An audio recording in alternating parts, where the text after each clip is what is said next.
primeiro lugar, boa noite, graça e paz a todos vocês. É um prazer estar aqui. Obrigado pelo convite, através do pastor, irmão Zezinho também.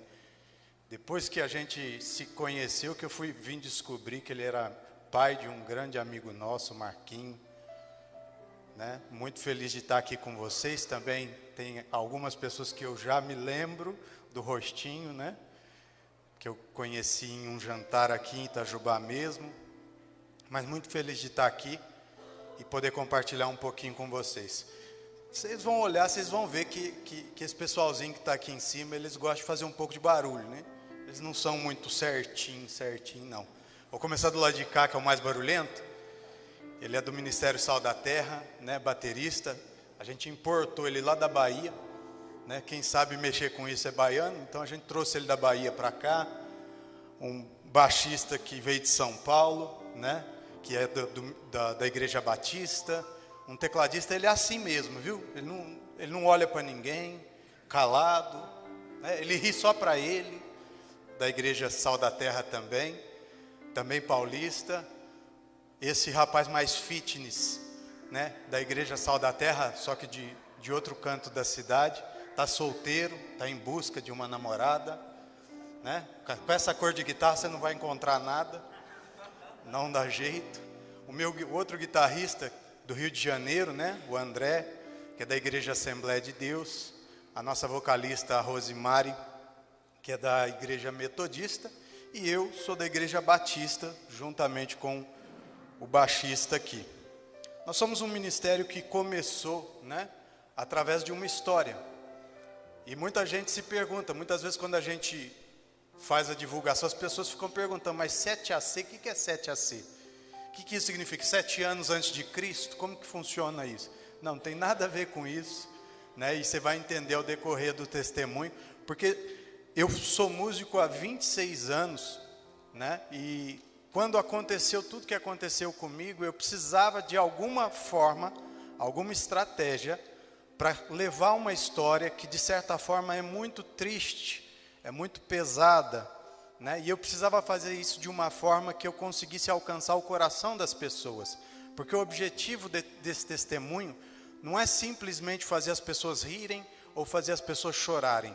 O grande intuito desse testemunho é fazer com que você faça uma autoavaliação.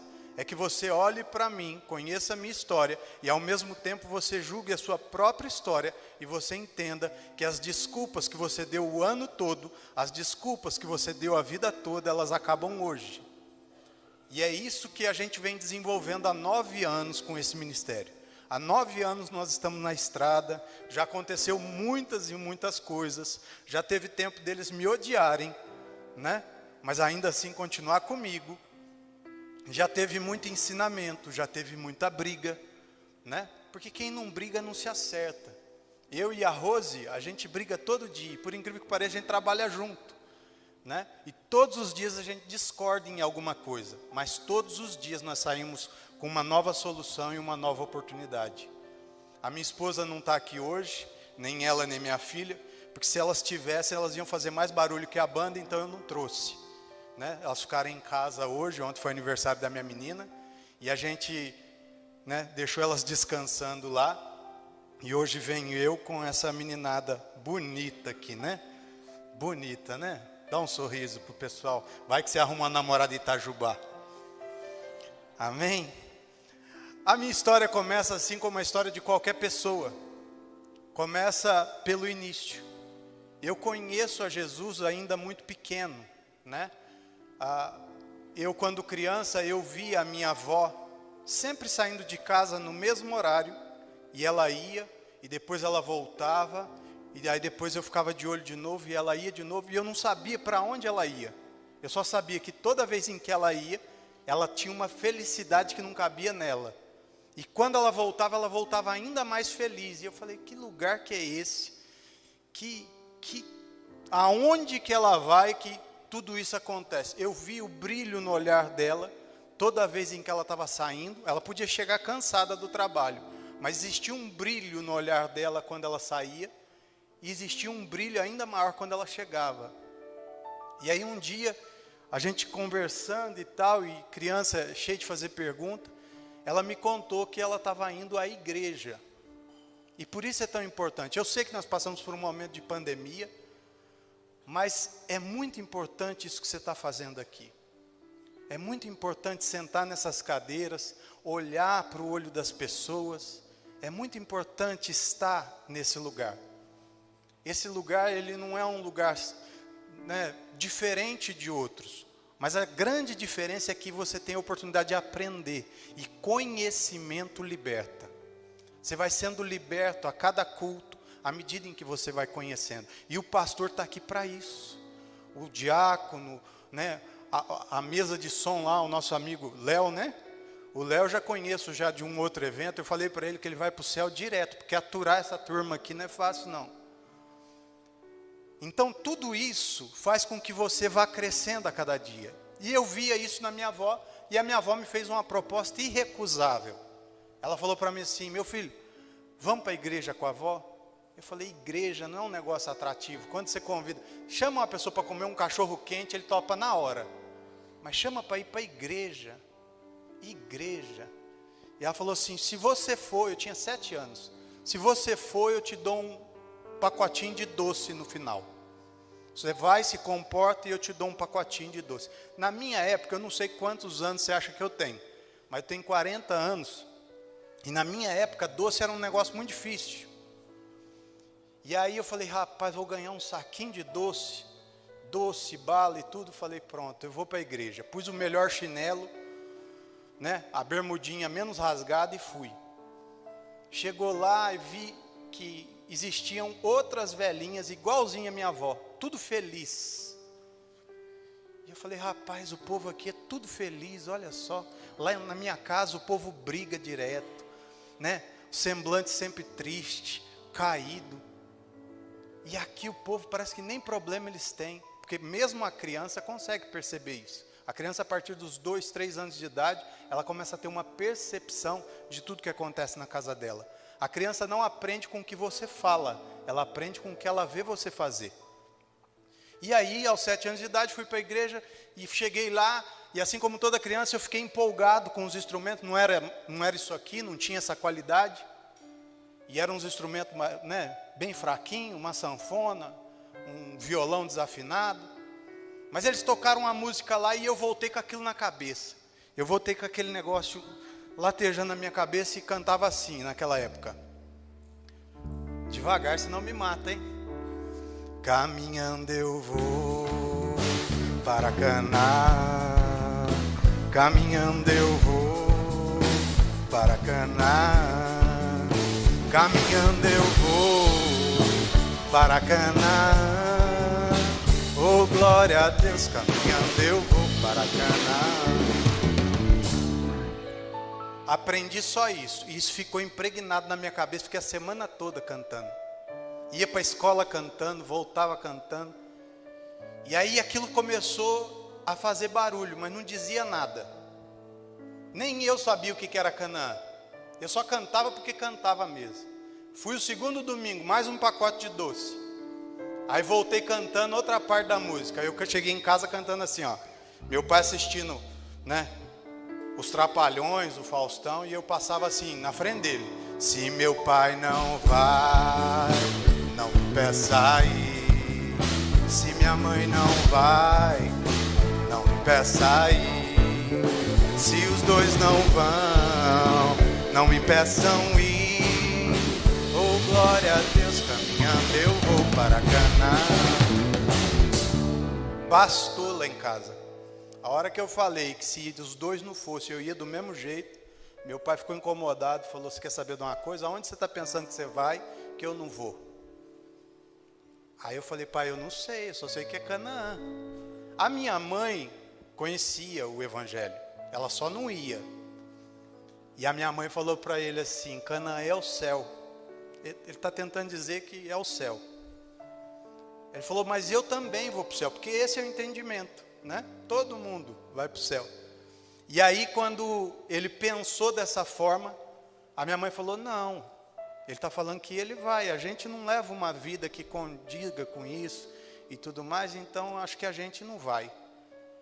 Meu pai, com medo de não ir para o céu, ele falou, quer saber de uma coisa? Vamos juntar a família toda e vamos para a igreja no próximo domingo. E a minha família começou a ir para a igreja. E ali começou a mudar a história da minha casa. A história da minha casa começou a ser diferente. As brigas foram acabando, os problemas, não é que os problemas deixaram de existir, mas eles se solucionavam mais rápido. A minha casa começou a prosperar, porque daí a gente começou a entender o que era oferta, o que era dízimo. E não tem como não ser abençoado. Depois daquilo ali, a nossa casa começou a caminhar, e agora eu estava com a minha família, né, na igreja, e eu comecei a crescer. Meus pais se mudaram de Campinas, viemos parar em Minas, num primeiro momento na cidade de Inconfidentes. Quem conhece Inconfidentes aqui? Pouca gente conhece Inconfidentes? Desse tamaninho, né? Tem uma avenida só, uma placa, seja bem-vindo, volte sempre, né? E conhece lá também? E eu fui crescer em Inconfidentes, adolescente, tudo mais. E aí, uma coisa começou a me incomodar, porque a minha família era muito diferente de tudo. A minha família era vista como protestante. Quem lembra desse termo? Hoje em dia as pessoas nem usam mais, mas a gente era protestante. Eu fui convidado a me retirar da aula de ensino religioso, porque eu debati com a professora de ensino religioso. Ela quis falar um negócio que não era. Imagina, eu com 9, 10 anos de idade, eu falei, não é isso não. Por isso que é importante a escola aqui na igreja, ensinar as crianças. Eu falei, a senhora me desculpa, mas não é isso não é desse jeito não. Mas como assim? Eu falei, não é não, pega uma Bíblia lá que nós vamos ver que não é desse jeito. Ela pegou a Bíblia e aí realmente não era daquele jeito. E eu não sei porque ela conseguiu com que eu não participasse mais das aulas dela.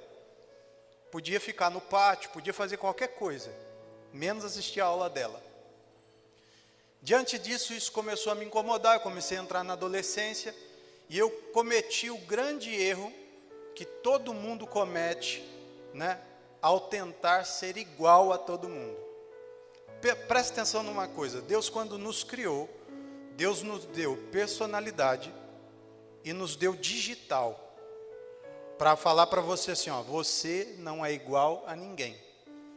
Nem quando você tem um irmão gêmeo idêntico, vocês são iguais. Só que o grande conceito lá fora é de que todo mundo precisa ser igual. E eu queria ser igual a todo mundo.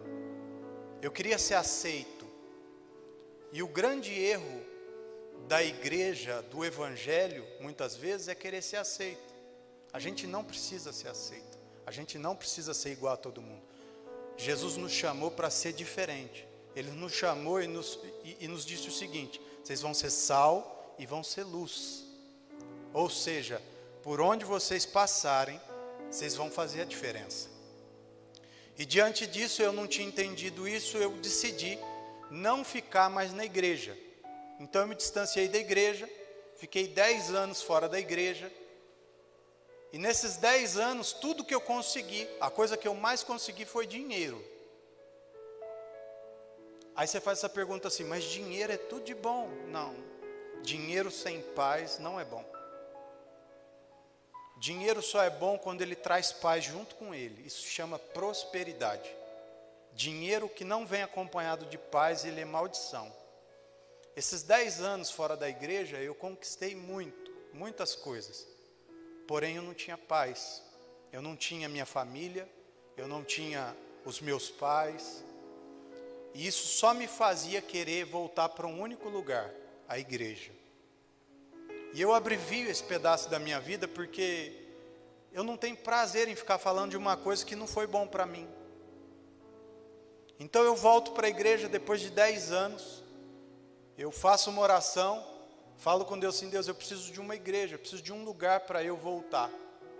A minha família se muda naquela semana para a cidade de Pouso Alegre, e em Pouso Alegre eu saí, sem conhecer a cidade, sem nada, falei para Deus, Deus, me mostra um lugar, me mostra uma porta aberta, eu vou entrar e eu quero me reconciliar com o Senhor, eu quero ter amizade, relacionamento com o Senhor novamente.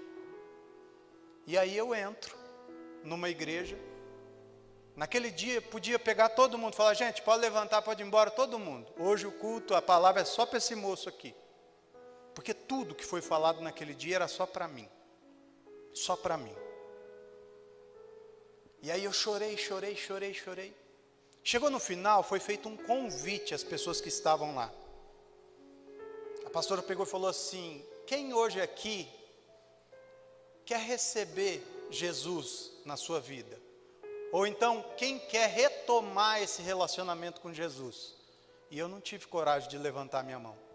Eu não tive forças para fazer isso. E aí foi quando o culto já tinha terminado. A pastora se direcionou bem aonde eu estava.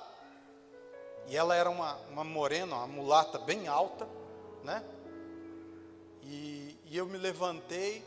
Eu achei que ela fosse falar comigo, perguntar meu nome, o que eu estava fazendo ali, né? É isso que a gente faz quando a gente vê um visitante, né? Só que ela não fez nada disso. Ela pegou, me juntou, me deu um abraço. Depois desse abraço, ela me largou, me deu um sorriso e saiu. A primeira coisa que o ser humano tem dentro dele é uma carência e uma necessidade de importância. E isso tomou meu coração. Falou, olha só para você ver. Não perguntou quem eu era, não quis saber de mim, não perguntou se eu vou voltar. Mas na mesma hora, algo dentro de mim falou para mim assim, aquele abraço significa que você é bem-vindo aqui. E dentro daquele sorriso, existe cuidado com você aqui dentro desse lugar. E ali eu fiquei, né? E fui ficando, um mês indo na igreja. E aí foi feito um novo convite, porque convite não acontece todo dia. E aí aconteceu um novo convite, e aí sim eu levantei a minha mão, fui lá para frente, feliz da vida. E agora já mais fortalecido, recebi aquela oração, falei, agora eu vou retomar meu relacionamento com Jesus. Só que chegou no final daquele culto, eu já cheguei para me apresentar para pastor. Eu falei, pastor, o negócio é o seguinte, eu sou músico, sou preparador vocal, né? Sou isso, sou aquilo outro. E eu vi aqui que o povo que toca aqui é muito ruim. O povo aqui é desafinado, o povo é bem ruim de música e tal. Eu posso ajudar, eu posso, né? Esse conceito de orgulho que estava dentro de mim, mostrava quem eu era. A única coisa que eu não sabia é que eu estava falando dos filhos da pastora, eram eles que tocavam. Um era guitarrista e cantava, o outro era baixista, outro tocava bateria. E eu estou lá falando mal de todo mundo lá, que são ruins, que são desafinados e tal, e que eu posso ajudar. Ela pegou, olhou bem para a minha cara e falou para mim assim, 6 horas da tarde, domingo, eu te espero na porta da igreja, pode ser? Pode ser. Na minha cabeça, sou músico, ela vai me dar qualquer coisa, eu vou tocar, e vou mostrar que eu sou muito melhor que todo mundo lá em cima junto. A cabeça do orgulhoso, do prepotente. Cheguei 6 horas na porta da igreja, uma portona grande de aço de correr. Ela chegou e a primeira coisa que eu notei é que ela não estava com a roupa do culto. O culto começava às 7. E aí eu já estranhei. Ela abriu a porta, me colocou para dentro e falou para mim, ó, aqui está o rodo, a vassoura, o balde, o pano de chão. E como você disse que é músico, né, que você é bom, você vai me ajudar então. Tira o pó dos instrumentos lá, ajeita tudo. 7 horas eu venho abrir essa porta aqui e você vai poder sentar e assistir o culto. Eu não sei porquê, mas eu acho que eu travei. Porque eu não consegui falar, não consegui reclamar, não consegui nada. Só consegui perceber que ela fechou a porta e foi embora. E estou eu lá dentro, trancado com a vassoura, um rodo. E eu pensando comigo, eu não ajudo a limpar nem a minha casa, quanto mais aqui. E para que eu vou limpar instrumento para os outros tocar? Porque o músico, ele é orgulhoso. O adorador não, mas o músico é orgulhoso. E aí, eu catei aquela vassoura, com muito custo eu catei, comecei a varrer tudo de mau jeito. E fui, né, só pegando o grosso assim por cima, só para dizer que tinha feito. Não falei uns 2 palavrão lá dentro, que eu tinha medo de entrar um raio lá, me matar lá dentro. Falei, vou ser castigado aqui. Acontece que no final daquela 1 hora que pareceu um dia, a pastora abriu a porta às 7 horas, os irmãos chegaram, sentaram, o culto foi tremendo, e eu estava lá ainda, chorando e pedindo perdão para Deus por conta do meu orgulho. Martinelli, resume para a gente como que foi a história. Fiquei 1 ano limpando a igreja, 1 ano feliz, nem lembrei mais que tocava. Fiquei 1 ano sem pegar num instrumento, só pegava nos instrumentos para limpar. 1 ano limpando a igreja e feliz. Sabe o que eu entendi? É que a adoração não depende do instrumento que eu toco, se eu canto ou não. A adoração começa no meu coração, na minha casa, no momento em que eu saio para o culto. A adoração, ela está desde catar um copinho que você viu caído no chão, alinhar uma cadeira, ajudar nas coisas da igreja. A adoração está em tudo isso. O problema é que só vê isso quem não é orgulhoso. A gente criou um conceito de achar que a adoração só se destaca na vida de quem está fazendo isso aqui, ou na vida do pastor, ou na vida daqueles grandes pregadores. E é um conceito errado. Eu precisei de 1 ano para entender isso. E depois de ter entendido isso, eu estava pronto. E aí eu recebi uma oportunidade, me convidaram para tocar no culto de jovens, para fazer parte agora do culto de jovens. E ali sim, eu estava mais preparado. E a primeira música que eu tive a oportunidade de tocar, eu chorava em cima das cordas da guitarra. Eu chorava porque eu me lembrei que a cada acorde daquele ali, existia uma adoração saindo profunda de dentro de mim para Deus. No resumo de tudo isso, eu comecei a ajudar na igreja. Então eu estava na igreja de segunda a segunda. Eu ajudava a mexer na fiação, eu ajudava a arrumar, eu ajudava a limpar, eu organizava a igreja para casamento, fazia tudo. Martinelli, o que você ganhava fazendo isso? Eu trabalhava numa multinacional e nesse período eu era promovido a cada 6 meses. Não fazia nada de diferente. Mas tudo que eu fazia, todo o amor que eu dedicava à igreja, todo o amor que eu dedicava a Deus, Deus me retribuía. Não existe melhor patrão que Deus. Não existe. E aí, vivendo a melhor fase da minha vida, vivendo o melhor momento da minha história, sendo bem sucedido, caminhando a passos largos para cargos que eu buscava, um dia eu tive um mal-estar, e aí eu simplesmente, pela primeira vez em muitos anos, tive que ir para um hospital. Fui lá, passei lá, o que você está sentindo? Não, um mal-estar, assim, assim, assim. Vamos fazer um exame de sangue. Porque quando o médico não sabe o que você tem, ele não tem a menor noção do que você tem, sabe o que ele vai fazer? Vai falar, vamos fazer um hemograma completo? Se você ouvir isso do médico, quer dizer que ele sabe menos que você a respeito do que você está vivendo. E aí me pediu o hemograma, e depois do hemograma me pediram para voltar, e aí tinha um check-up, pediu para que eu levasse a minha mãe. Quando pede para levar a minha mãe, eles chegam com a notícia de que eu tinha uma doença muito rara, e que era um problema muito grave, e que naquele momento eu iria morrer, muito provavelmente em 3 meses. Eles explicam o quadro, é um quadro no sangue chamado hemocromatose, e só para você entender, é o contrário da anemia, né? Seria o excesso de ferro. Isso não é comum, é muito raro, então não tem muitas pesquisas a respeito desse tipo de quadro. E a princípio, o único tratamento que tinham para me oferecer era um negócio chamado sangria. Ou seja, eu ia para o hemocentro, ficava lá naquelas cadeiras de doação de sangue, tiravam 450 ml de sangue, e esse sangue era jogado fora. porque ele não servia para ninguém.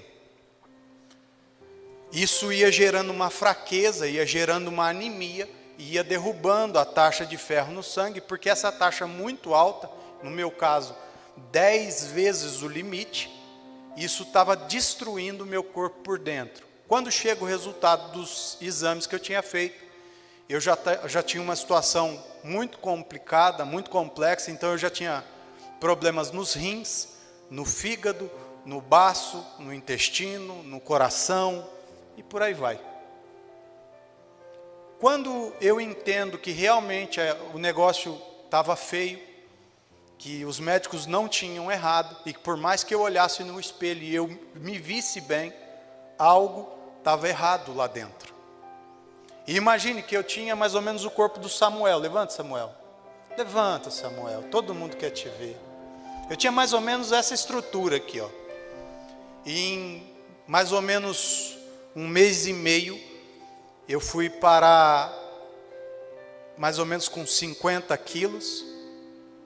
E a barriga começou a crescer, um quadro de ascite devido a uma cirrose tóxica no fígado, muitas cólicas, muita febre, hemorragias espontâneas, a ponto de estar trabalhando e de repente começar a sentir um gosto amargo. E aí eu corria para o banheiro, porque eu não queria que ninguém me visse da forma que eu estava. Eu corria para o banheiro e tinha hemorragias a ponto de acharem que tinham matado alguém dentro do banheiro. E esse quadro ele foi piorando, piorando, até que eu tive que me afastar de vez da empresa. E agora eu já não ficava mais nem na empresa e nem em casa. Eu ficava 1 semana no hospital, 2 dias em casa, 1 semana no hospital, 1 dia em casa. E fui ficando, e a minha estada no hospital foi aumentando. Até que um dia eu tive alta numa sexta-feira, e o Dr. Fabrício dos Anjos, ele falou para mim assim: rapaz, eu vou te dar alta hoje, na sexta, mas eu estou te dando alta para você ficar na tua casa, porque é mais perigoso você ficar nessa condição aqui, do que ir para a tua casa. Mas fica lá, quietinho, na segunda-feira volta aqui. Ele me deu alta, eu fui para casa, me troquei, tomei um banho com muita dificuldade, minha mãe me ajudou a colocar roupa, eu me troquei e fui para a igreja. Com muita dificuldade eu cheguei à igreja, e no momento que eu chego à igreja, na porta, aquela mesma porta que eu entrei um dia, eu encontrei com a pastora e ela falou para mim assim: Martinelli, vamos cantar? Eu falei assim: não é possível, acho que ela não entendeu a situação que eu estou vivendo. Mas aquilo lá dentro de mim soou como um pedido. E aí eu falei assim: poxa, o que eu posso cantar? Porque as canções elas têm que ser uma verdade para a gente. Não adianta você cantar algo que não é real. E existia naquela época uma música que estava estourada, tocando nas rádios, fazendo um maior sucesso, que era uma música do André Valadão. Uma música que chamava Milagre. E eu falei assim: rapaz, a letra dessa música é tudo o que eu tenho orado. E eu falei: eu vou cantar e tocar essa música hoje. Fui lá, ajeitei a guitarra em cima daquela barriga grande, dolorida. A ascite é como se fosse a barriga, cheia de líquido. Mas é um negócio terrível, aquilo queima, como se estivesse pegando fogo do lado de dentro. A qualquer movimento, você urra de dor. E aí apoiei a guitarra, febril, e aí eu comecei a cantar. E eu comecei a cantar assim, ó. Posso crer que em minha vida um milagre vai acontecer. Posso ver as promessas sendo liberadas sobre mim, sendo liberadas sobre mim.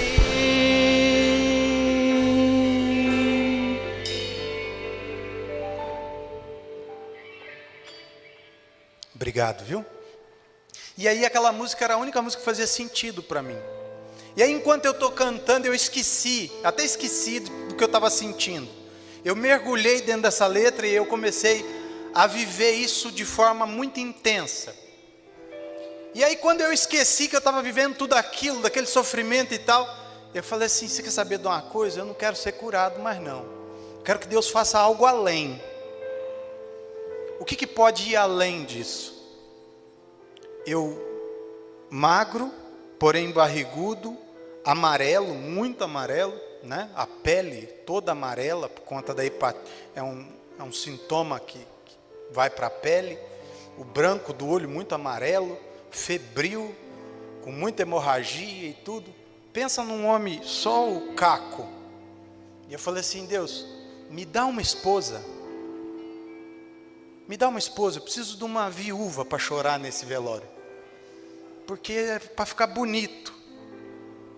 Solteiro, né? Imagina o desespero, né, Samuel? E aí, eu falei, eu preciso de uma esposa. Quando eu falo isso, eu estou bem lá cantando e olhando para a porta. E aí eu começo a cantar e falo, hoje o meu milagre vai chegar. Eu vou crer, não vou duvidar. O preço que foi pago ali na cruz. Vitória nessa hora. Entrou uma moça. Tadinha, magrinha, parecia que estava subnutrida. Entrou, toda judiadinha, e sentou lá atrás. Quando ela entrou, eu bati o olho nela, falei, misericórdia, eu estou desse jeito porque eu estou doente. Eu falei, ela não está doente, está desse jeito. Só que algo dentro de mim, sabe aquela voz bem forte, falou dentro de mim, você não me pediu uma esposa? Quando a gente pede algo para Deus, e Deus responde de forma tão imediata, algo que a gente não quer, a primeira coisa que a gente faz é falar que foi o capeta que fez isso. E aí eu falei assim, está repreendido, não pode ser. Eu pedi uma esposa, isso aí não. E aí numa segunda vez essa voz falou comigo, falou, você não me pediu uma esposa? Eu falei, rapaz, eu conheço essa voz já falou comigo algumas vezes. Isso é Deus falando. E aí quando falou a terceira vez, eu falei, não precisa falar mais. É ela. Mas como que vai ser? Porque eu não gostei, já olhei para a capa do produto, não gostei. Ela com certeza não vai gostar de mim também na situação que eu estou. Como que vai ser isso? Naquele dia foi feito um convite para se reconciliar com Jesus também. Ela se levantou, veio até a frente, chorou. Vi mais de perto, gostei menos ainda. E depois daquilo ali, ela ficou na igreja. Acontece que todo mundo, a minha esposa, ela tinha um quadro de depressão muito forte. Ela tinha perdido o pai aos 12 anos, ela nunca tinha superado isso. Muito magra, olheira, e um histórico gigantesco de tentativa de suicídio. E aí, ela ficou naquele dia ali na igreja, foi ficando, foi vindo, foi se envolvendo. Se Deus é o Criador, Ele pega tudo aquilo que está distorcido, todas as distorções, a depressão, tudo, aquele sentimento de suicídio, foi tirando de dentro dela. E ela foi ficando bonita. Diferente de mim, que continuava doente, continuava feio. E aí quando ela começou a ficar bonita, e a gente foi fazendo amizade, foi conversando e tal, eu ficava pensando, agora todo mundo, os meninos da igreja agora notaram que ela é bonita. Agora está um problema aí. O senhor falou que ela é minha esposa. Mas como que vai ser? Eu não vou chegar para ela e pedir para namorar com ela. Nessa situação, não. Quando foi um dia, depois de um culto, estou eu lá de novo cantando. Hoje o meu milagre vai chegar. Eu vou crer, não vou duvidar. lá, chegou no final do culto, ela falou para mim assim, vamos conversar. A gente saiu, foi conversar. Ela falou para mim, eu tenho ficado aqui na igreja, a gente conversa bastante, eu gosto muito de conversar com você. A gente se entende muito bem, apesar que a gente só se entendeu nessa fase. E aí, ela falou para mim bem assim, só que eu reparei que você é bem lerdo, bem devagar.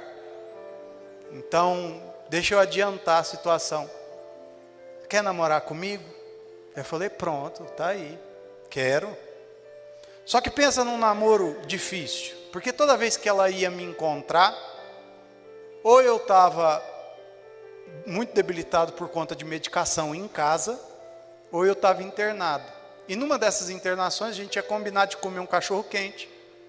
Ela chegou em casa e aí não tinha ninguém, ela foi para o hospital. Quando ela chegou no hospital, o rapaz da recepção do Samuel Libani falou para ela assim, não, você não pode ir lá. Ela falou, mas eu sou a namorada dele. Ela falou, não, nesse horário aqui, só família.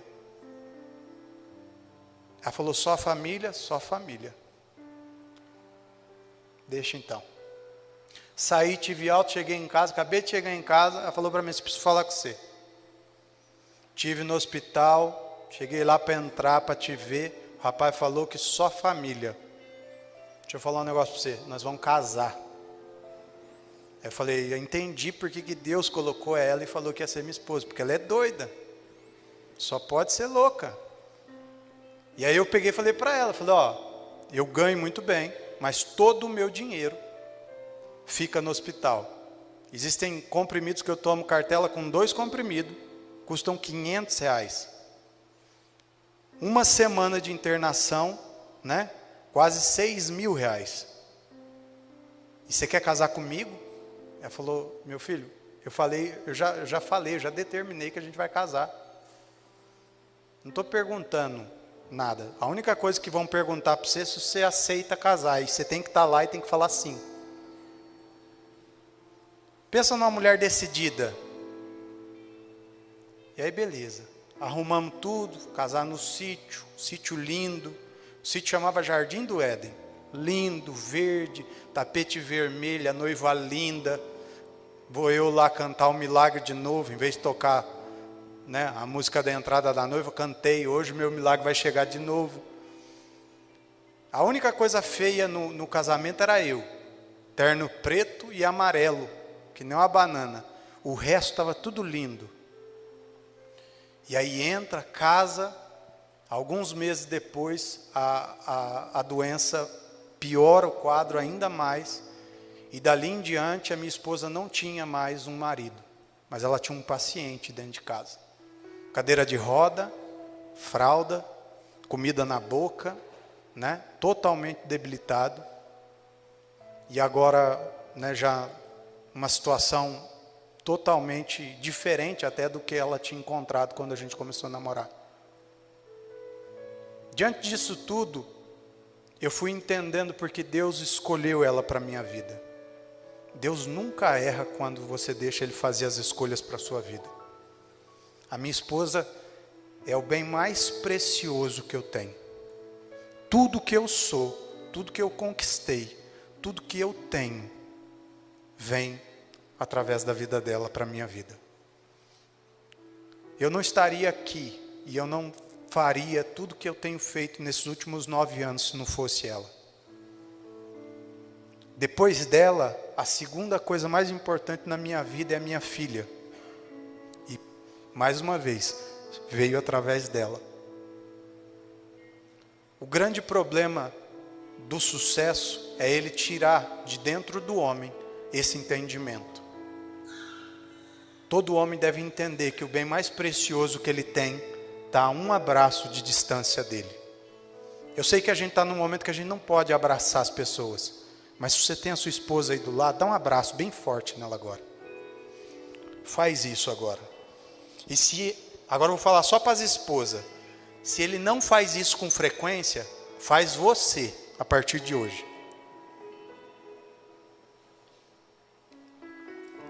A minha esposa, esses dias atrás, falou para mim, nossa, bem, faz tempo que você não me dá um beijo daquele de novela, aquele beijo, né? Eu falei, e quando foi que você me juntou e me deu esse beijo? A gente fica muito esperando pelo outro, e a gente vai se frustrando. Você não precisa esperar o outro, faz você. Se você está sentindo falta, faz você. Mas vamos lá, a situação tinha piorado muito, a situação era muito difícil. Vou eu para a Unicamp agora, porque os médicos em Pouso Alegre chegaram, fizeram uma reunião com a gente, não tem mais recursos aqui. A única coisa que a gente está fazendo aqui é furar ele todo dia, sem ter uma solução. Vai embora para casa para morrer, ou tentar um grande centro de referência, de pesquisa, para ver se encontram, vão fazer dele um objeto de pesquisa, para ver se encontram uma solução. Mas a gente não tem mais nada que fazer.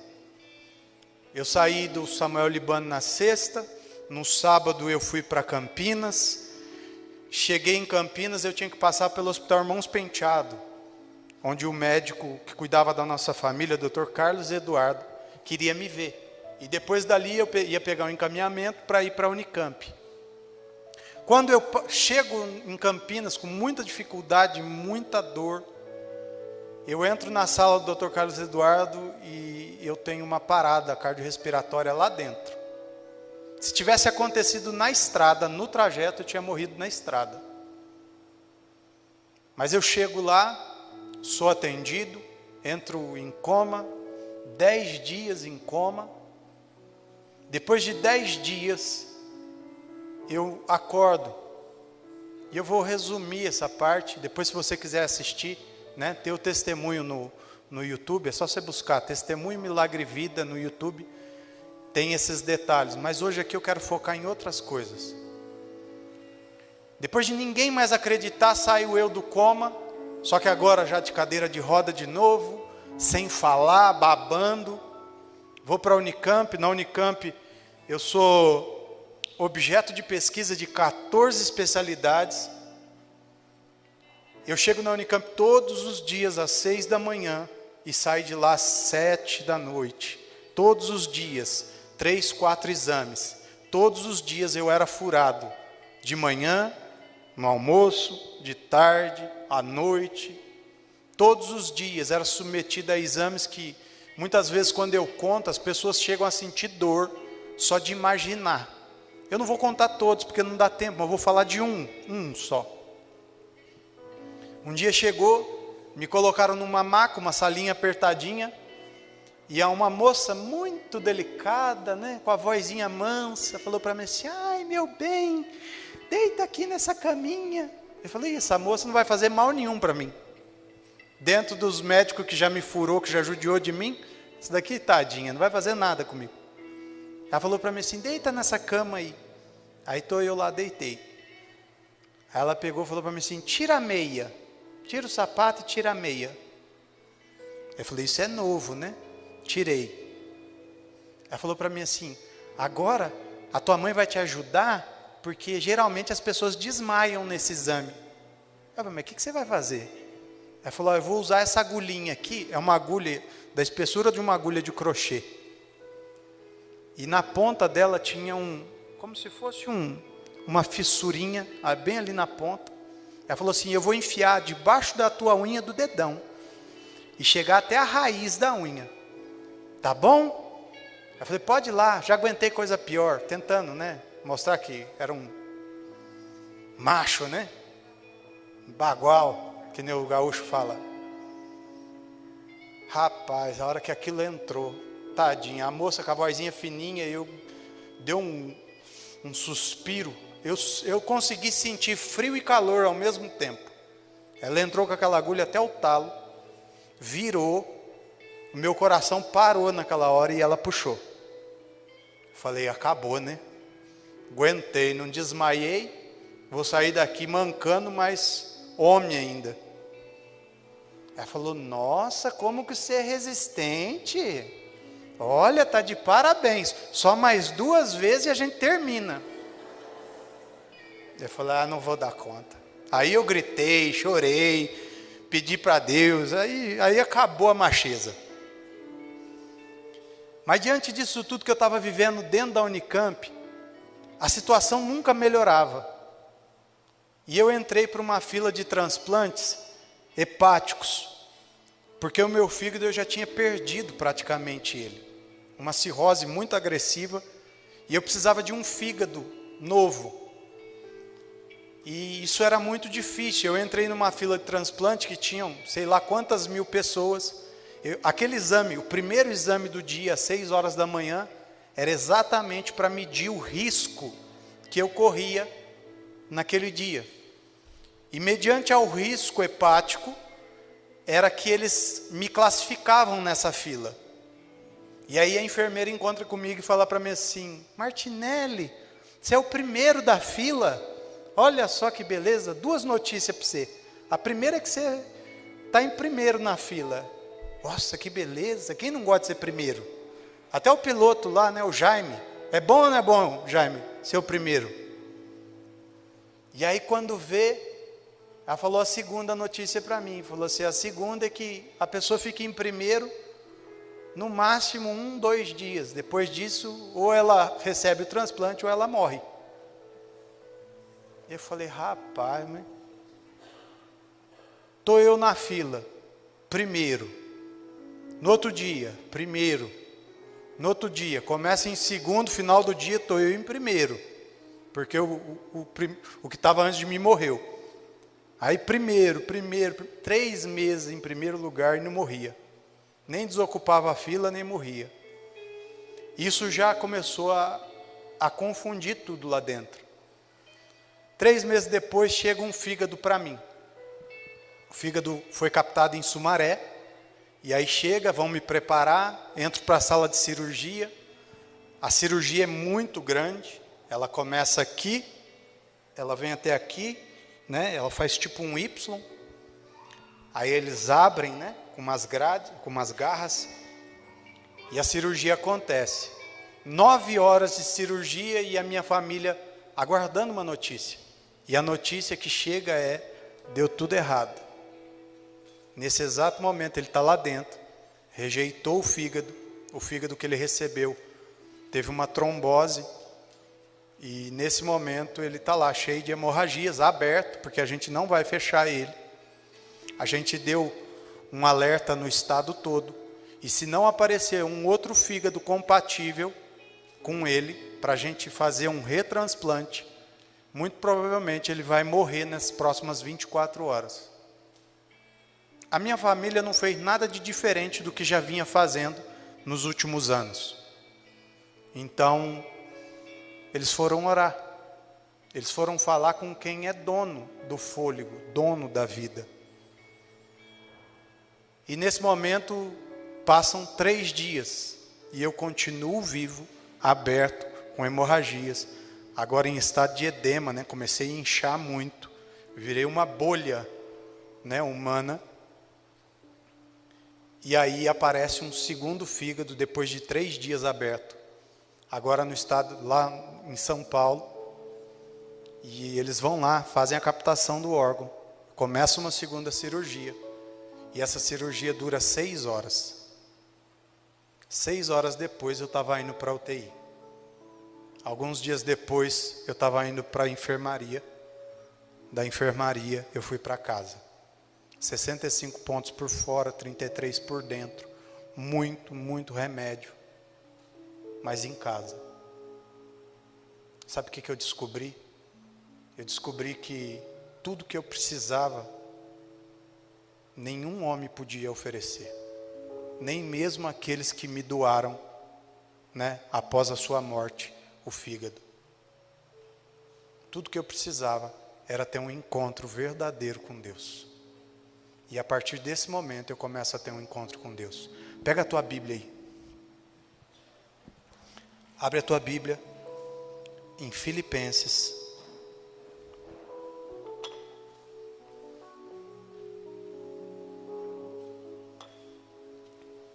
Livro de Filipenses. A carta, né? Capítulo 4. Verso 13. Até ali, eu estava acostumado a ler muito o que está escrito aqui no verso 13. E diz assim: tudo posso naquele que me fortalece. E isso acaba virando um jargão para muita gente. Mas foi ali que eu descobri o verso 12. Sei o que é passar necessidade e sei o que é ter fartura. Aprendi o segredo de viver contente em toda e qualquer situação. Seja bem alimentado, seja com fome, tendo muito ou passando necessidade. Tudo posso naquele que me fortalece. Eu entendi que todos esses 7 anos de sofrimento, eles serviram apenas para que eu construísse esse verso 13. Poder tudo em Deus. Poder tudo naquele que me fortalece. Eu vou conversar com o meu médico, agora vou retirar os pontos, e conversando com ele, eu falo para ele: doutor, existe um desejo dentro de mim, de contar a minha história, de falar com pessoas, de fazer pessoas entenderem uma parte de tudo aquilo que eu aprendi enquanto estava aqui. E não foi medicina, eu aprendi aqui sendo paciente, de que tudo que a gente tem depende de Deus. E ele falou para mim: Martinelli, não dá. Vão ser muitas limitações. Muitas. E não é porque você recebeu um fígado novo, a única coisa que vai melhorar é a qualidade de vida. Você vai voltar a comer, porque até então eu comia e tudo era ruim. Você vai poder sair do hospital por mais vezes. Você vai ter uma vida quase comum. Porém, existem muitas limitações ainda. E como o teu problema não era um problema só hepático, mas era um problema no sangue, vão vir outros problemas. E eles vão continuar acontecendo. Então, dentro desses problemas, o máximo, a previsão que a gente faz para você, é que no máximo 7 anos seja a tua expectativa de vida. Eu podia pegar aquela notícia, e é o que a maioria das pessoas fazem, é ouvir e reter as coisas da forma errada. Eu peguei aquela notícia e transformei aquilo em algo bom. A melhor coisa que fizeram para mim foi um dia terem falado para mim: fulano, você vai morrer. Porque enquanto tudo estava bem, enquanto tudo estava acontecendo, e eu não tinha noção de que um dia eu ia morrer, eu não tirava proveito dos 86.400 segundos que eu tenho num dia. Eu gastava muito tempo deixando de perdoar, eu gastava muito tempo com coisas que não valem a pena. No dia em que falaram para mim: fulano, você vai morrer daqui 1 semana, daqui 3 dias, daqui 24 horas, daqui 7 anos, eu comecei a aproveitar melhor a minha vida. Eu comecei a celebrar coisas pequenas, fazer festa com conquistas pequenas. Eu comecei a entender que a vida é muito boa e que vale muito a pena. Eu deixei de ser feliz só porque existe uma situação ou uma condição para eu ser feliz. Eu fiz da felicidade uma rotina. Existe uma coisa que eu ensino para as pessoas, eu falo assim: como que eu acordo? Desde que eu entendi isso, eu acordo pela manhã, e no momento em que eu acordo, eu abro os olhos, a primeira coisa que eu faço é dar uma respirada bem funda. Faz isso aí no teu banco, faz assim, ó, puxa o ar bem lá dentro, e no momento em que você for soltar esse ar, abre um sorriso bem grande. E aí perguntaram para mim: Martinelli, isso é o quê? É yoga? Não, isso é felicidade. Eu não preciso de um motivo para sorrir. Eu não preciso de um motivo, Eu não preciso de alguém para me fazer feliz. Eu sou feliz. E tendo encontrado essa felicidade, a minha vida começou a mudar. Peguei aqueles 7 anos que eu já tinha vivido de problemas. Peguei esses 7 anos que me deram de expectativa de vida. E montei um projeto chamado 7AC, 7 anos com Cristo. Eu decidi caminhar com Ele os últimos anos da minha vida, que não acabou. Os 7 anos se passaram, né? Era para ter terminado em 2019. Eu continuei vivo. Chega 2020, junto com 2020 a gente ganhou um presentinho, a Covid-19, que já era em 2020. Todo mundo falando para mim: Martinelli, você não pode pegar Covid. De jeito nenhum. Uma pessoa normal, com imunidade, já não, né? Imagina você com imunidade, tomando imunossupressores e tal. Fiquei guardadinho há 7 meses. 7 meses depois eu falei: você quer saber de uma coisa? Eu vou morrer, de alguma forma eu vou morrer. Eu vou me cuidar, mas eu não posso mais ficar aqui. Porque existe um monte de gente morrendo sem ouvir que Jesus é dono da felicidade que eu sinto todo dia, sozinho aqui em casa. Eu não preciso de uma igreja para falar de Jesus. Até fila de padaria estou eu lá falando de Jesus. Eu crio situações para falar que Deus é bom. Porque isso é o que sustenta esses anos para mim. Em agosto desse ano peguei Covid. Minha esposa tinha ido viajar, chegou da viagem, dei um beijo nela. No momento seguinte eu falei: alguma coisa está errada. O doente, ele se conhece, né? Alguma coisa está errada aqui. Aí fiquei ruim, fiquei mal, não pude ir para o hospital, porque no hospital ia ser pior. Fiquei uns dias muito mal, muita dor, fiquei sem andar, né, por conta das pernas. Mas não tem problema não. É tudo só um recomeço todo dia. No momento em que eu acordo, eu já tenho a oportunidade na minha mão. Eu é que decido o que eu vou fazer com as 24 horas que eu tenho. Quantos de vocês, não precisa levantar a mão não, só faz essa pergunta para você. Quantos têm perdido tempo em guardar rancor, né, perdão que você está retendo aí dentro? Pessoas que te entristeceram e você tinha até motivo para ficar triste, mas você está carregando isso com você. Eu ouvi e até comento sobre isso. Rancor, né, é um veneno que a gente toma esperando que o outro morra. É só você que vai morrer. Quando eu começo a entender tudo isso, a vida fica mais simples. As coisas ficam mais simples. Eu começo a entender que, por mais que exista remédio, e são muitos, eles só me ajudam a fazer o fígado funcionar. Só isso. Quem faz funcionar o restante sou eu. Quem decide como vai ser o dia sou eu. A Rose comentou que ela tem entendido a respeito da morte andando comigo. Realmente. A morte é a única certeza que a gente tem depois que nasce. E entender que a morte vai chegar para todo mundo é um jeito simples de não sofrer, de aproveitar melhor os seus dias e de fazer valer a pena essa caminhada. Pegando um fato recente, vocês acham que a Marília Mendonça, dentro daquele avião, se ela tivesse uma oportunidade de escolher, você acha que ela não trocaria tudo que ela tem no banco, todas as fazendas, tudo que ela conquistou nesse período, para ter uma oportunidade nova, para estar com o filho dela de 2 anos, para estar perto das pessoas que ela ama? Ela trocaria tudo. Jesus deu para você a vida como presente. E Ele deu para você também as escolhas. Fica de pé aí no teu lugar.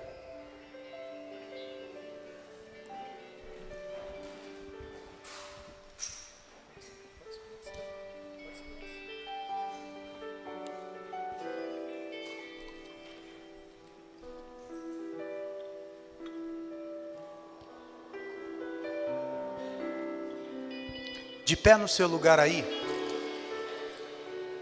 Nós vamos fazer algo bem rápido aqui. Mas eu quero que você saia daqui com algumas decisões tomadas. A primeira delas começa aqui. Decida ser feliz, sem precisar de ninguém. Decida ser uma pessoa melhor. Tome a decisão de sair desse lugar hoje, para não ser um peso para ninguém, mas para ser uma luz sobre a vida de todo mundo que caminha do teu lado. Fecha os teus olhos aí e canta assim, ó. Quão grande é o meu Deus, cantarei. Quão grande é o meu Deus, e todos hão de ver. Quão grande é o meu Deus.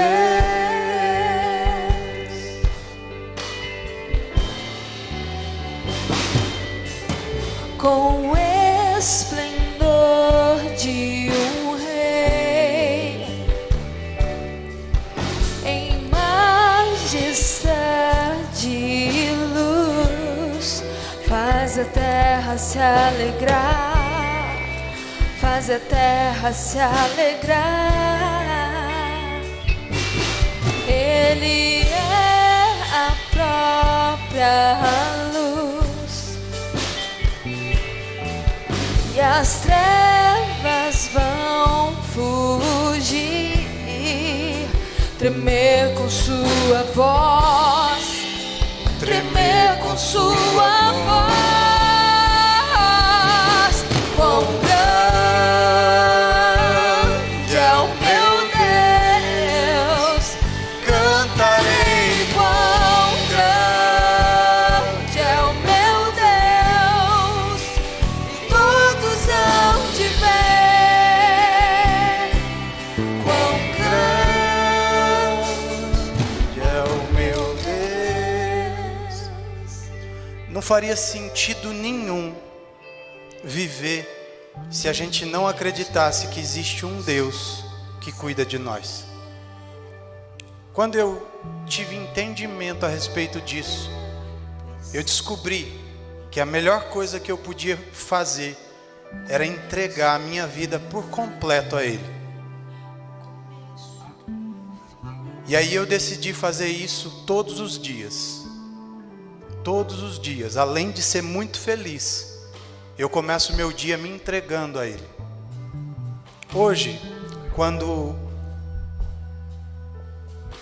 eu olho para mim e eu descubro que todas aquelas limitações que eles falaram que iria acontecer, todos os problemas, eu tive diversos quadros renais, tive vários problemas, né, pancreatite, é difícil até de lembrar.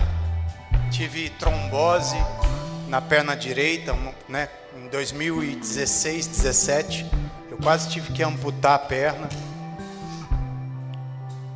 Eu fui descobrindo que, na verdade, nada disso podia me parar.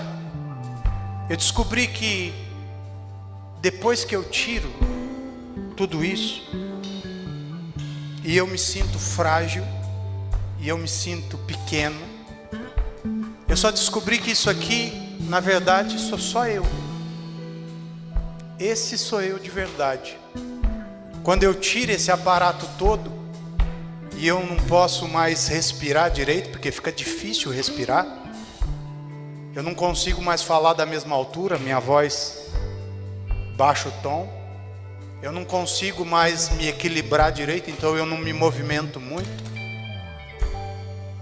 Eu descubro que esse aqui sou eu.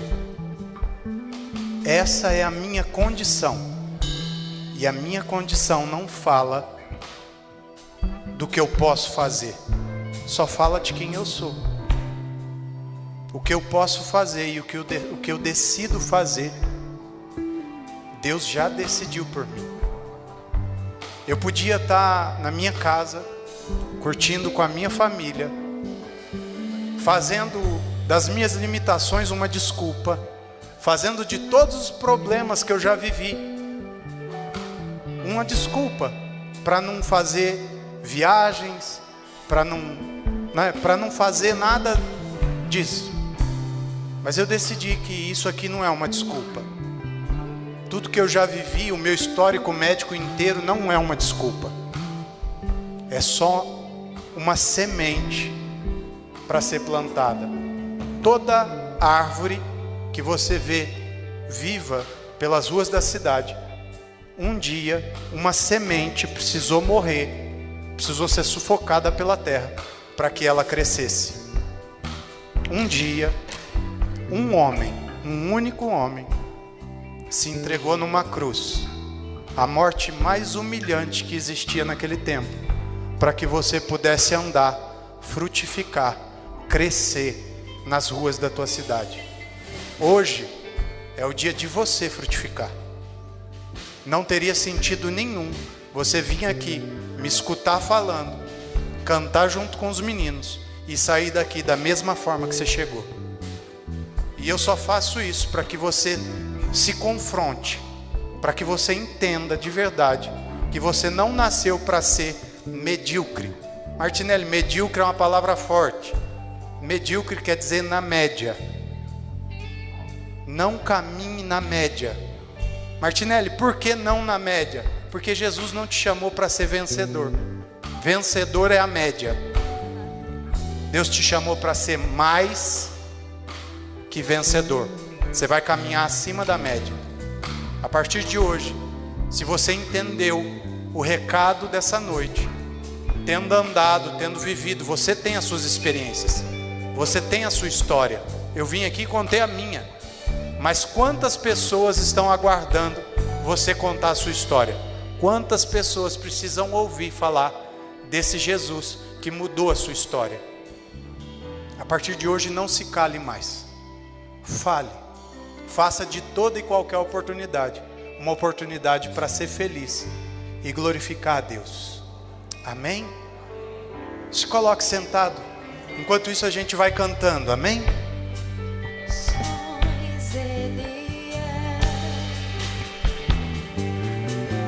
O tempo está entre as mãos, o começo e o fim, o começo e o fim. Três se tornam em um: Filho, Espírito e Pai, Cordeiro e o Leão, Cordeiro e o Leão. Quão grande é o meu Deus, cantarei. Quão grande é o meu Deus, e todos hão de ver. Quão grande é o meu Deus.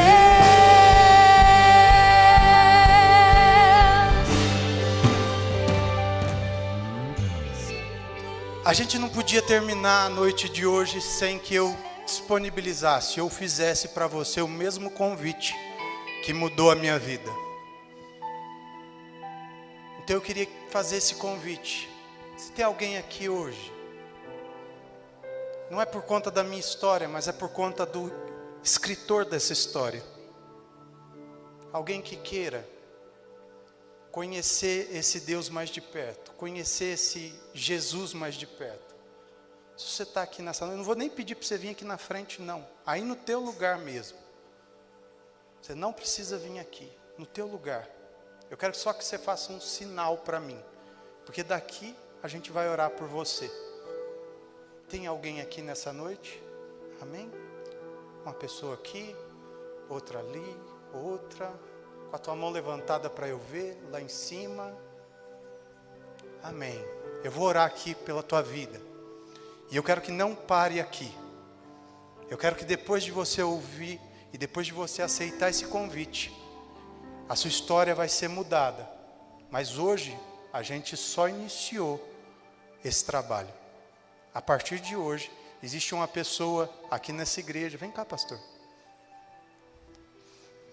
E essa pessoa vai cuidar de você. Eu só estou aqui porque depois de aceitar um convite, existiam pessoas cuidando da minha vida, para que eu pudesse ir escrevendo a minha história. Essa pessoa que está aqui do meu lado, ela foi chamada para cuidar de você. Eu quero que você depois, venha conversar com ele. Você que levantou a mão, ele não viu você levantar a mão, mas você vai procurar ele. Mas eu sou tímido, eu tenho vergonha. Não precisa ter timidez, não. A timidez, ela é inimiga da oportunidade.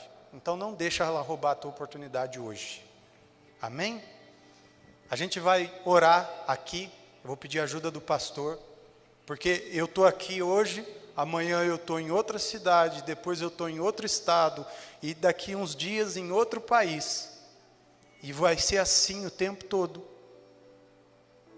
Mas ele vai estar aqui para cuidar de você, amém? Pode orar por eles, pastor?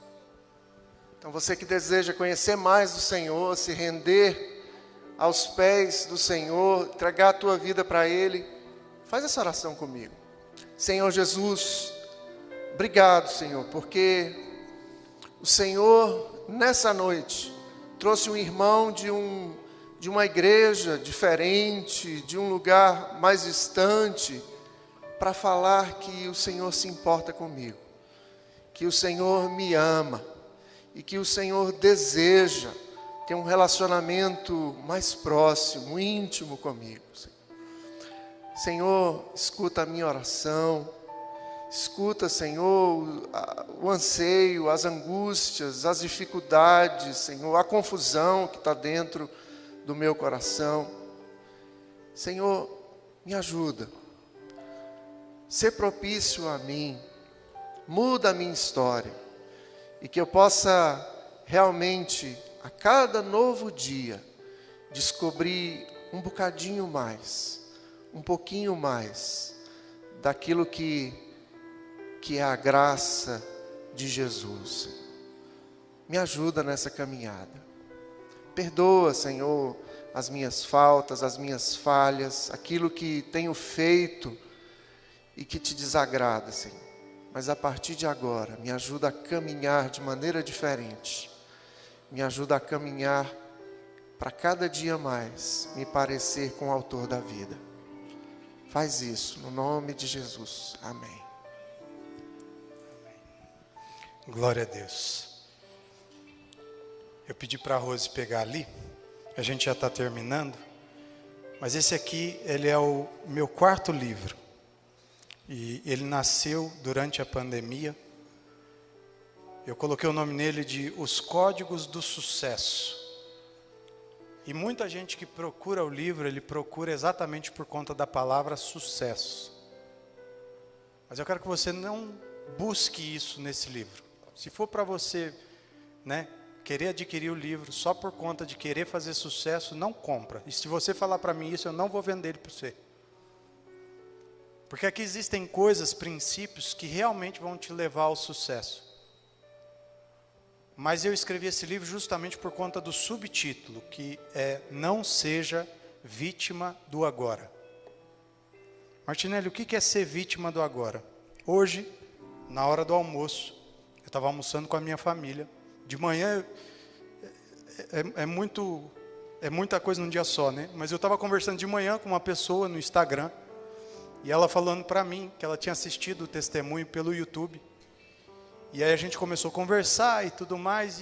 E aí, de repente, eu descobri que ela é a compositora das músicas da Cassiane.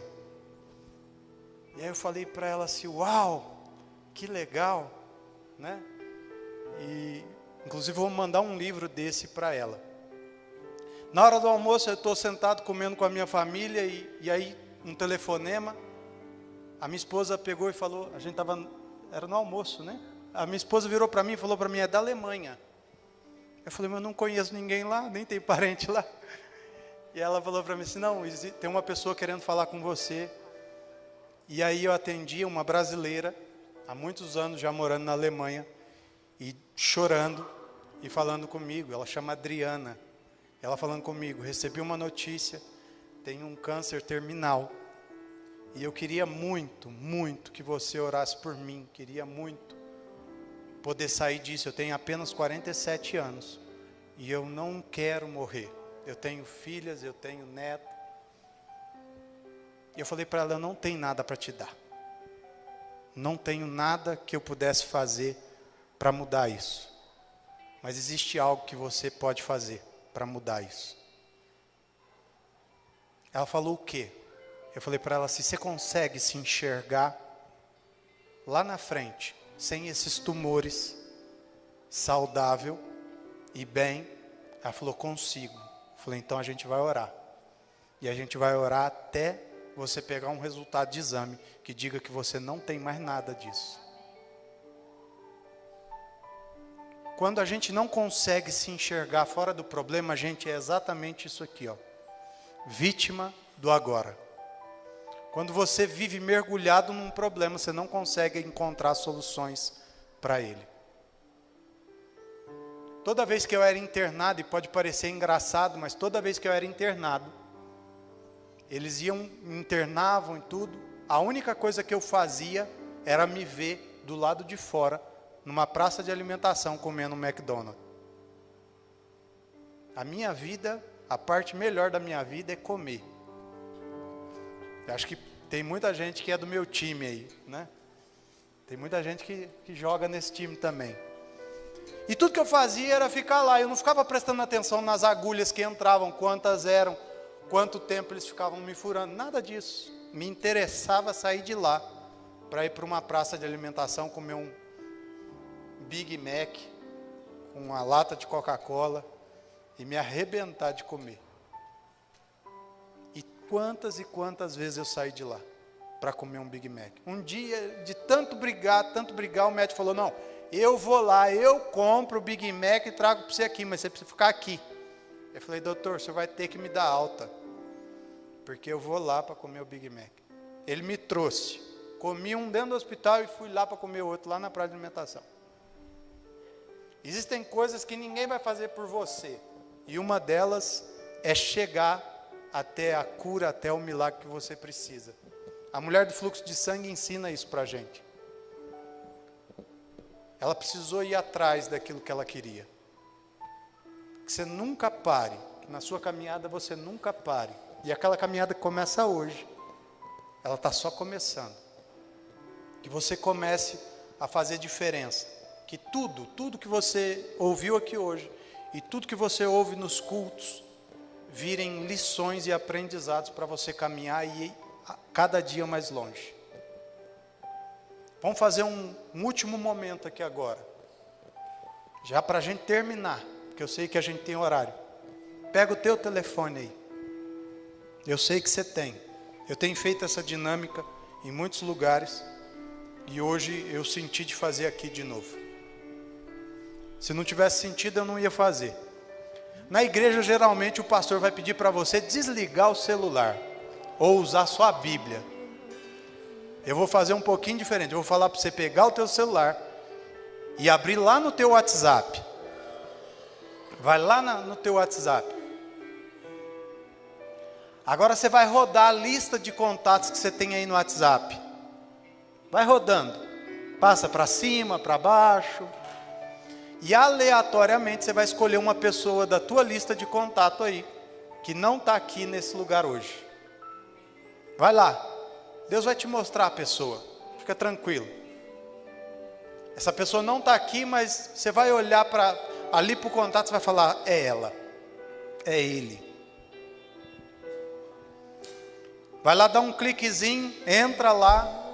E agora você vai fazer o seguinte. Você vai clicar nesse microfoninho que tem aí. E você vai falar para essa pessoa que você escolheu. E não vale voltar atrás agora. Clica nesse microfoninho aí de mandar mensagem de áudio e fala para ela assim, fulano, eu amo a tua vida. Só isso. Só isso, faz isso agora. Vai, 1 minuto para você. Pode fazer barulho. Vai, falar alto, não precisa ficar com vergonha não.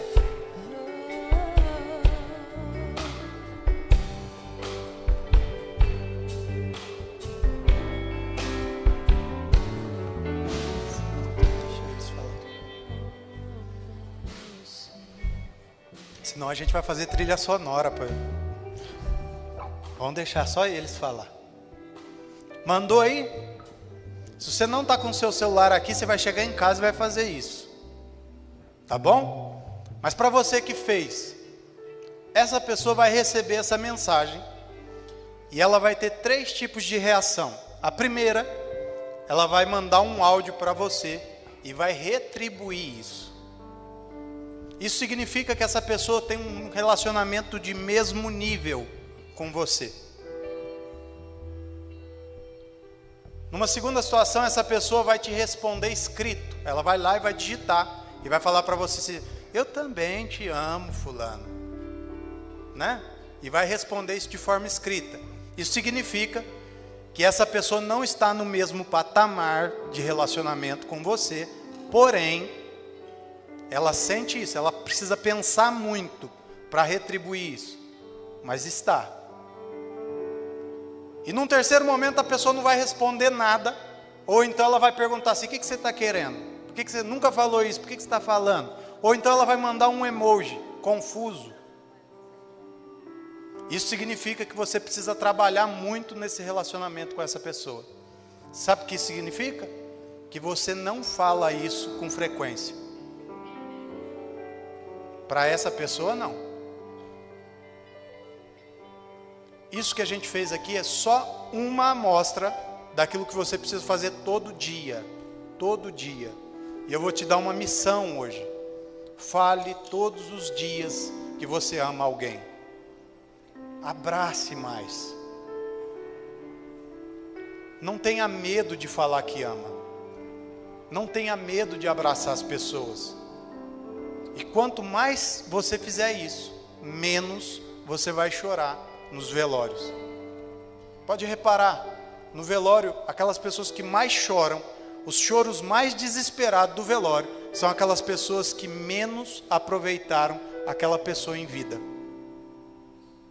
Às vezes morava junto, mas só depois que morre é que ela lembra que ela podia ter abraçado, é que ela lembra que ela podia ter falado que amava. Aquela avó que me levou para a igreja, ela faleceu. No meio dessa caminhada minha, viajando para um lado e para o outro, todo mundo, todos os netos estavam no velório, menos eu. Quando me perguntaram: por que você não está no velório da avó? Porque tudo que eu tinha para falar, abraçar, fazer, eu fiz. Eu tenho certeza que se ela pudesse falar algo hoje, era que ela ia falar para mim: tá fazendo o que eu faço. Foi para isso que ela me instruiu, foi isso que ela me ensinou. Se coloca de pé e a gente vai terminar agora. Nós vamos terminar com um coro bem afinado, com um coro bem bonito, dizendo que esse Deus, Ele é grande, que esse Deus é maravilhoso, e é que é Ele que nós servimos, e é por isso que nós estamos aqui. Amém? Se puder abaixar a luz ali, para deixar as pessoas bem à vontade. Vamos cantar. Quão grande